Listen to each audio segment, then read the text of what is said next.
Hi everyone, welcome back to the channel, or if you're new here, hi. I'm so glad you found this video because today we're going to be diving into the world of digital embroidery and covering everything that you need to know to get started. Machines, software, hoops, stabilizers, we're covering it all. So whether you're just curious or ready to make your first investment, this video is packed with tips to help you avoid those beginner's mistakes and actually enjoy the process. And trust me, there's a lot that I wish that someone had told me when I first started, like how to avoid snapping your fingers in a mighty hoop. Ask me how I know. So let's get into it, and starting with the most important piece of the puzzle, the embroidery machine. To start, we obviously need an embroidery machine. Now when you're looking to buy a machine, you want to buy one with the biggest sewing field that you can afford. The sewing field is the space that's available to stitch, and the bigger the sewing field, the more that you can make with your machine. The first type of embroidery machine that I'm going to cover is a single needle machine. Now this means that if you have a colour change in your design, you have to manually change that thread each time because there's only one needle. Now if you're a complete beginner, this is probably the one that you're going to be looking at because it's the most budget friendly option on the market. If you don't want to be sitting and watching your design waiting to change the thread, then it might be that you look at a multi-needle.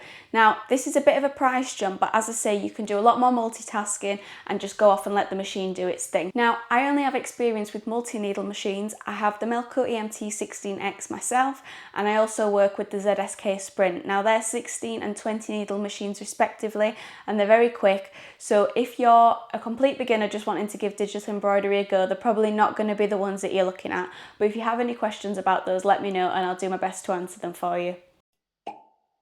There are a couple of different ways that you can acquire your designs. Etsy has a ton of listings with downloadable designs that you can buy, upload to your machine and then stitch out. When you're buying these designs, make sure that you're buying the right file format for your machine. So for example, Melco uses EXP files, Brother uses PES files, and Janome uses JEF files, etc, etc. When you're buying these pre-done designs, it's important to keep in mind that unless you have the software that goes with your machine, you're not going to be able to alter things like the sizing unless your machine offers that once the design's uploaded, like for example the ZSK Sprint does. A quick note on sizing, you never want to increase or decrease a design by more than 20%. So when you're getting your design digitised, you kind of want to make sure it's in the same size range as what it's going to be when it's stitched out so that it doesn't mess up when it's being stitched. You can also hire a digitiser to create your custom designs for you, but if you don't have the software, then you're not going to be able to make any adaptations, and if the digitiser won't do any revisions, then you've wasted your money. So I would really suggest looking at purchasing the compatible software that goes with your machine. You also end up learning a lot about troubleshooting so you can use your machine to its maximum potential. In the long run, you can also learn how to make designs yourself, which saves you time and money rather than going between a third-party digitiser. Hatch is a very beginner-friendly software that I've used myself, so if it's compatible with your machine, I'd recommend looking into that. There's also Wellcom software, and my machine, a Melco machine, uses Design Shop, which is slightly less intuitive than Hatch, but if you have a Melco machine, you'll need that software anyway. Now when it comes to hoops, with your machine you'll probably get the ones that look more like the traditional hand embroidery hoops with the little screw at the top. These are really good for some fabrics, but you can run into issues with keeping the fabric taut. The most popular kind of hoop, and the ones that I'd recommend, are the Mighty Hoop, and these are magnetic hoops which keep the fabric nice and taut and prevent any puckering and other issues that you might run into from having your fabric loose in the hoop. So to use a Mighty Hoop, you want to separate the two pieces, lay the bottom one on your flat surface. The bottom one is the piece without these metal brackets on the side. And then you're going to place your stabiliser, which I'll get onto in a second, and top fabric or garment on top, and I'm just using some scrap fabric here to demonstrate. And then because the hoop is magnetic, if you just hold it above, it will snap shut. You can then just check that everything is lined up correctly and nice and taut, and then you're ready to go. These hoops are really strong, so make sure that your fingers don't get caught in them because from experience, it hurts a lot. Mighty hoops are great for a lot of fabrics and different projects, but they're not always great for lightweight fabrics like chiffon because they can end up ripping the fabric because the pressure's so tight. So for those instances, I'd recommend using the more traditional style embroidery hoops. Hoops come in all different shapes and sizes. If you're just sticking to logos and monograms, then you're fine with the smaller ones, but if you're looking to do bigger projects, then investing in the bigger hoops will be beneficial. And I know I keep saying it, but make sure whatever you're buying is compatible with your machine. Stabilisers come in pre-cut squares or in big rolls, and they usually come in black and white. Before you start each project, I'd recommend doing a few testers or samples to check which is the right weight and kind of stabiliser for your project. I'm going to quick fire through the main types for you now, but I do have a whole video stabilisers on my channel, so I'll link that below. Cutaway is typically a thicker kind of backing and provides a lot of support for the embroidery design. This one's best for fabrics that stretch. Tearaway is much thinner and lighter than cutaway stabiliser, and as the name suggests, it simply tears away, so perfect for when you don't want any backing remaining on the fabric. This one's best for fabrics that don't stretch. Adhesive or sticky stabiliser is usually used for really small areas like socks, collars and labels, and you can also extend the surface area of your hoop using this one. Water-soluble topping or stabiliser is usually used for fabrics that have a nap, so for example baby blankets, and it can be washed away. Again, I have a whole video going into all things toppings, backings and stabilisers, so I'll link that below for you if you want to check it out. When it comes to threads, I always use Madeira ones.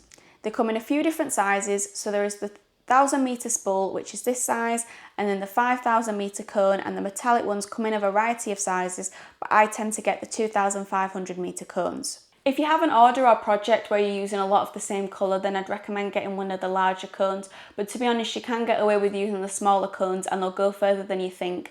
My university project was made using 8 of the smaller spools and I still had loads left over even after embroidering 2 costumes. You can also get starter packs from Madeira as well as colour charts, so when you're choosing what colours to order, you have a more realistic colour reference rather than looking at it on a screen. If you want reliable results, Madeira threads are definitely the way to go. Similarly to my top threads, I get my bobbins pre-wound from Madeira. They come in black or white and they come in a lot of different varieties. The benefit to getting them pre-wound is that you know that they're always going to be roughly the right tension. I have this tension checker from Melco so I can make sure that even my pre-wound bobbins are correct so that the stitching is as good as it can be. I'll take you through a few of the varieties of bobbin that Madeira offer. There are these ones with the cardboard sides, they also come without any sides at all. More recently I've tried the magnetic ones, which I really do like, they're just a little bit more expensive. They stop the bobbin from falling out when you're putting it in and out of the machine, and if you're a beginner these are really good because there's no way you can physically put the bobbin in the wrong way around, as the magnet has to go in first for it to work. So you would know if you've put your bobbin in the casing correctly, if that makes sense. And as always, make sure whatever you're buying is compatible with your machine. Now that we've covered the basics, I thought I'd tell you about a couple of extra bits of equipment that it might be useful to know about. Needles. You can make a lot of needles when you first start and you're learning the ropes. Most machines will run on a 75/11, sometimes I use a 16/80. Metallic threads will also usually run on a different kind of needles, so make sure you check the packaging. If you're using a lot of cutaway stabiliser, it's worth getting a good pair of scissors. Curved tip embroidery scissors are really popular because the blade's angled away from your garment. Snips are really handy for cutting away loose threads as you can get really close to your design. If you're not good at threading a needle, then I'd highly recommend you get a pair of long-ended tweezers. The curved ones are especially good, and it just means that you don't have to get your fingers really up close to the needles. And if you're planning on doing any applique, then spray-on adhesive is going to be your best friend. If you're planning on doing mostly uniforms and wholesale orders, I'd recommend looking into getting a hoop master station. Now these are definitely an investment and I'm saving up to get one myself, but they dramatically cut down the time that it takes to hoop up and give you more accurate results. And that wraps up our Digital Embroidery 101. I hope this video has given you a bit more insight onto what equipment you'll need to start your digital embroidery journey. If you found it helpful, please give it a thumbs up and subscribe for more digital embroidery and small business content, and hopefully I'll catch you in my next one. Bye!